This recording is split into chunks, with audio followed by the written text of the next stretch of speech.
Well, hello there. Hi there, playground. It is I, Jennifer Hough, in my illustrious office. We are, we are in a time of great change around abundance. We just had a retreat for flight school and the alumni program for flight school Wings up in Mount Shasta, as many of you saw. And one of the first questions that came up is, what is going on with abundance? What is going on with the paradigm of abundance? How are we shifting? How are we changing? And here's the thing. People try to figure it out all the time. Have you seen how many courses there are about prosperity and abundance? We've even done some of them.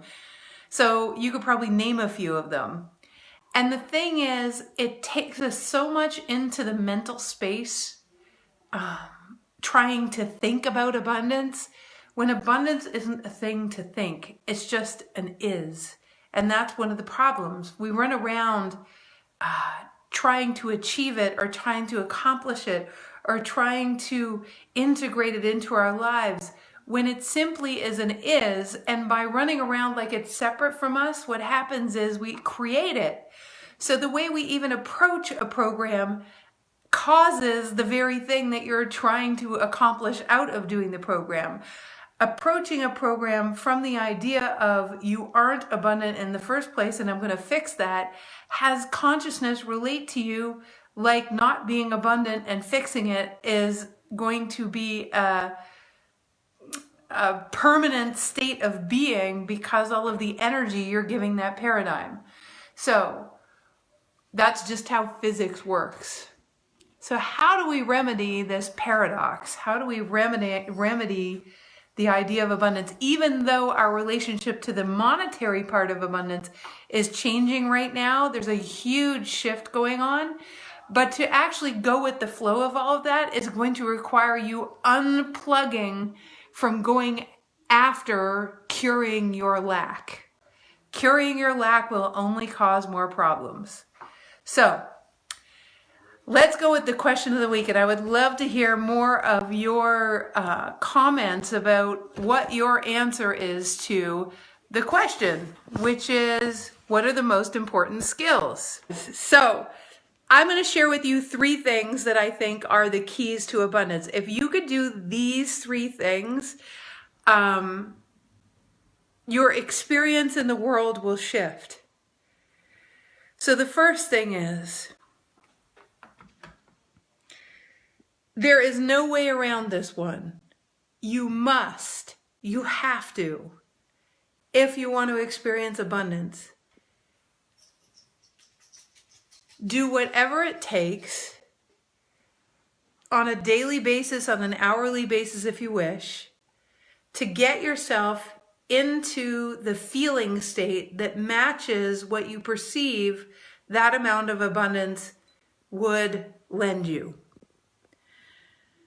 Now here's the paradox again. You're already abundant, and if you actually did whatever it took to get yourself into the feeling state of that amount of abundance, you would have to witness and observe the abundance that already exists around you. I saw a lot of the answers that you gave for what are some of the skills. A lot of people said gratitude. Gratitude is definitely an amazing way to raise your frequency so that you match the abundant state that actually already is within you. I'm going to give you, there's a story once. I was working with a woman from England in London. I think it was in a Get Out of Your Own Way. And she struggled a lot. In fact, all the way to the point that sometimes she was verging on being homeless. And she experienced the world, and I remember a few of her relatives as being very harsh and hard and critical. She experienced London as being restrictive and not very compassionate. And of course, the more she observed all of that, the more evidence she got for her point of view, because that's literally how physics works. So I gave her homework. I said, for the next year, without fail, this is like, I will give you all the money back from Get Out of Your Own Way if you will just do this homework, but you have to promise me that you're going to do the homework. She said, what is it? I said, I want you every morning to look for at least 40 things that you can appreciate and be grateful for in your life, in your body, around you, whatever the case may be. And she said, I'll do it. Now, within 2 months, of course, what had happened was her entire state had shifted. Her life had shifted. So much of what surrounded her had shifted. She was experiencing abundance that she hadn't experienced before. And it's not because of anything other than she shifted her state and her magnetics. So that is number one. You have to be willing on a daily basis to be a relentless champion of your frequency. Number one. Number two, you have to have the courage. This is the hard one. You have to, or perceptively at least the hard one. As your vibration shifts, you will not have realized that there are a bunch of ideas, perceptions, and safety mechanisms you've put in place that have kept you stuck. It's made you comfortable with being present to less than you deserve. You've gotten something out of this whole idea of being in the state you're in. Maybe for me, it used to be I don't ever have to be seen. As long as I can blame it on everything outside of me, I don't ever have to be seen by anyone, you know? Or as long, like, I'm okay. I can coast in survival. I don't need to thrive. Or here's another one. I don't want to truly thrive because I see the people that have at least monetary abundance can be real dickheads, or they don't know how to be kind. It's just all an excuse. It's a distraction from the amount of abundance. Of course you're abundant. Trees are breathing out what you're breathing in. You didn't have to do anything to deserve that today. Of course you're abundant. So now you're going to have to be brave enough to receive whatever it is you haven't been receiving, and to expand into the space that you haven't been expanding into, that might take a little bit of courage because it's going to be different than the way things are. So that's number two. You have to have the courage to be willing to expand into another way. The third skill set, there is something to be said for generosity. Being generous of spirit, doesn't have to be of money. It can be of spirit. It can be of creativity. It could be of co-creation. It could be of thank you notes. It could be of anything. But generosity puts you on the reciprocal end. It puts you on the reciprocal end of abundance. You see, because it's a bit of a cycle of reciprocity. So when you are a generous person, which often when you're not feeling abundant, you don't really feel generous because you feel in lack. Therefore, you feel you have to guard everything and keep everything and protect everything. So you don't want to give much away. Now, there's a caveat about this. That doesn't mean that you are generous as a martyr. In other words, the things you give away, and I'm going to give you an example of this. Today, I was talking to a former flight school participant, and her life, she's Mach 10 with her hair on fire in so many ways, but we were talking about prosperity, and she's surrounded by extremely financially abundant people. I'm not going to say that all of them are, I would say there are a majority are also very fulfilled. Not everyone, but a lot. And those two things are mutually exclusive, by the way. The studies show that after making a certain amount of money a year, after that amount of money, happiness has, and by the way, it's under $100,000. After making that amount of money, any amount of money over that does not make you more happy or fulfilled. Isn't that interesting? So here's the little story. We were having this conversation, and she was sort of pushing back on me. I said to her, listen, girlfriend, prosperity comes not from trying harder or asking the universe more. The universe hears every cry for experiencing abundance. And then it sends you into situations. For instance, she had gone to an event where her former husband was speaking, who's very wealthy and said some pretty nasty things. He's one of those people that isn't particularly abundant. He has lots of money, but he's not abundant, or neither is he fulfilled. And what happened was she had a few painful experiences at this really opulent, amazing event. And I said to her, do you understand that you've been carrying your family your whole life? You've been carrying parents, you've been carrying loved ones. The universe has sent you multiple signs and directives and ideas to be abundant.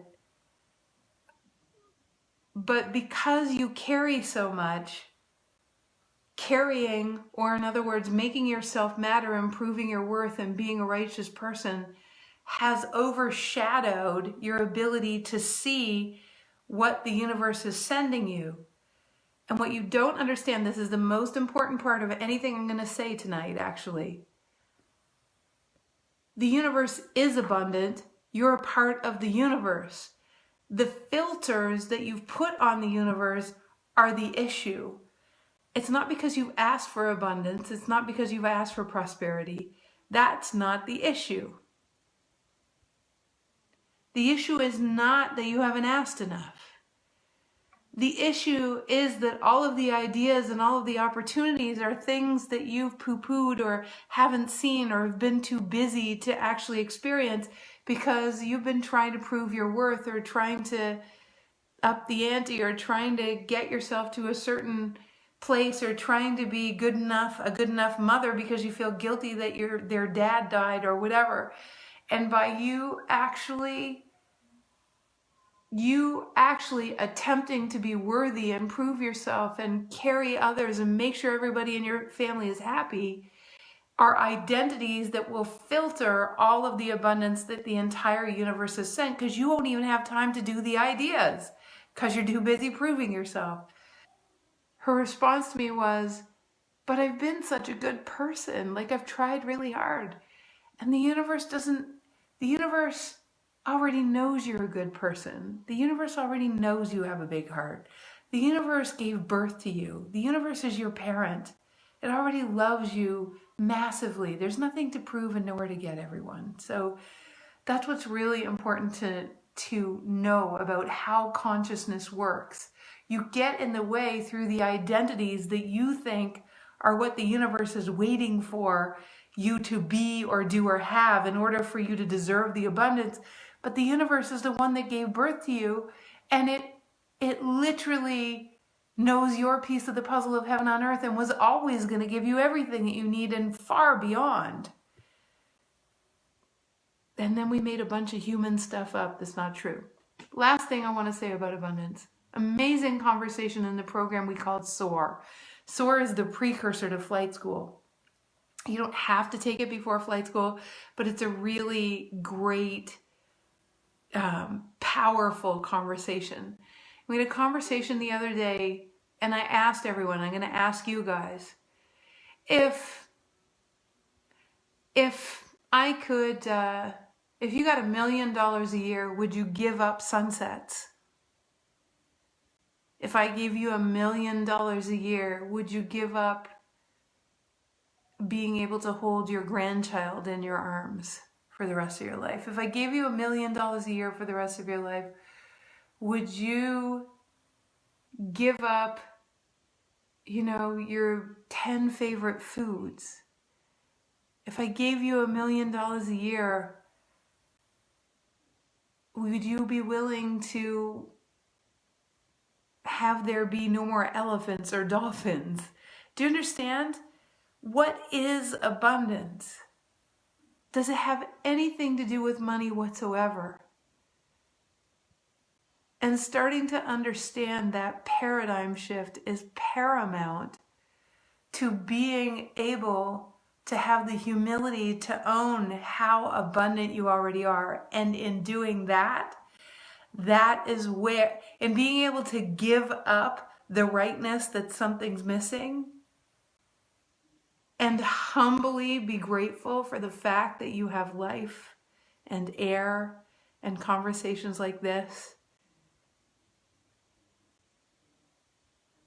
This is what there is. Me being with you right now is what there is for me. That I get to sing and dance and play with you. And for me, this is abundance.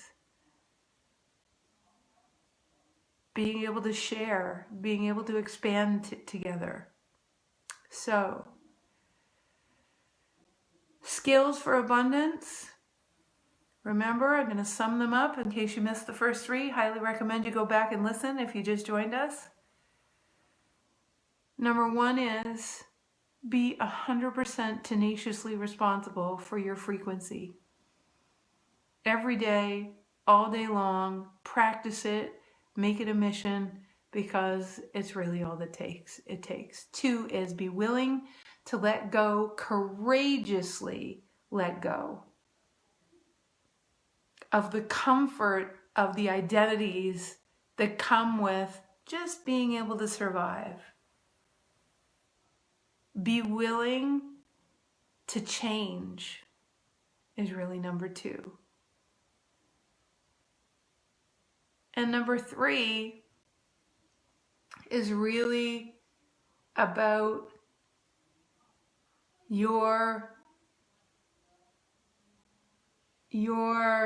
let's say your cycle of reciprocity, your willingness to be generous out in the world. It's not necessary, but it certainly amps up the experience of abundance. Because for me, well, even for me right now, it's like an act from my heart to be able to commune with you right now. So for me, being able to share myself is something I love to be able to do. That's a number three kind of a thing. All right, so that is my answer to this week's question. I couldn't just type it. It would take way too long. So I hope you might have gotten a couple of things out of this, or maybe I validated something, or maybe it gave you some insight, or maybe it was something you were already thinking, or maybe it was great for me to put all that together in one video. I don't know, but hopefully sharing made a difference in some way to you. And I'd love to hear what happens as you consider and roll around in everything we're talking about. And yeah, keep your thoughts coming. What comes up as you listen to this particular video? And I'm going to give you a great big hug and a great big mwah. Big hugs. Bye, everyone.